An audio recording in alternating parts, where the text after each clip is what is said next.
ఒకప్పుడు పాకిస్తాన్ క్రికెట్‌ని నిషేధించినయి అన్ని దేశాలు గూడా. ఎందుకంటే అప్పట్లో క్రికెట్ జట్టు వెళ్తున్నప్పుడు జరిగిన పేలుడులో ప్రాణాలు కోల్పోయాక. ఆ తర్వాత సుదీర్ఘ కాలం పాటు పాకిస్తాన్‌తో సంబంధాలు అంటే బయట ఆడటానికి ఓకే గానీ, పాకిస్తాన్ ఎళ్లి ఆడటానికి ఆగిపోవడంతో అది కాస్త ఇబ్బందికరమైనటువంటి పరిస్థితి అయింది. సీన్ కట్ చేస్తే తర్వాత మళ్ళీ ఆ పరిస్థితిని మార్చింది శ్రీలంక జట్టు.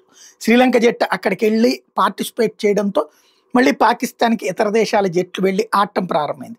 అయితే నిన్న ఏదైతే ఇస్లామాబాద్‌లో బాంబు పేలుడు నేపథ్యంలో శ్రీలంక క్రికెటర్లు మేము పాకిస్తాన్‌లో ఆడబోము అని చెప్పారు. గురువారం రావాల్సిందిలో రెండో వన్‌డే ఇక అవకాశం లేనట్టే ఉంది. 3 మ్యాచ్‌ల సిరీస్‌లో భాగంగా రావాల్సిందిలో జరిగిన తొలి మ్యాచ్‌లో పాకిస్తాన్ గెలిస్తే శ్రీలంక ఓడింది. మూడో వన్‌డేకి రావాల్సింది ఆతిథ్యం ఇవ్వాల్సింది. షెడ్యూల్ ప్రకారం వన్‌డే సిరీస్ తర్వాత శ్రీలంక పాకిస్తాన్‌లో ముక్కోణపు సిరీస్ మూడో జట్టు జింబాబ్వేతో ఆడాల్సి ఉంటుంది. ఇస్లామాబాద్‌కి చాలా దగ్గరలోనే రావాల్సింది ఉండడంతో భద్రత మీద మా క్రికెటర్లకి అనుమానం ఉంది అంటూ ఆ క్రికెటర్లు వెనక్కి వెళ్ళిపోవడం కూడా ఏదైతే పాకిస్తాన్‌ని వదిలేసి వెళ్ళిపోవడం కూడా ఇక్కడ సంచలనం సృష్టించింది.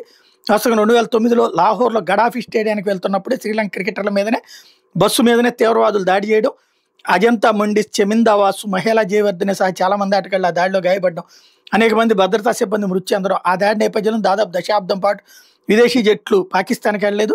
2019 డిసెంబర్లో శ్రీలంక పర్యటనతోనే ప్రారంభమైనటువంటిది కాస్త ఇప్పుడు మళ్ళీ ఆగినటువంటి పరిస్థితి.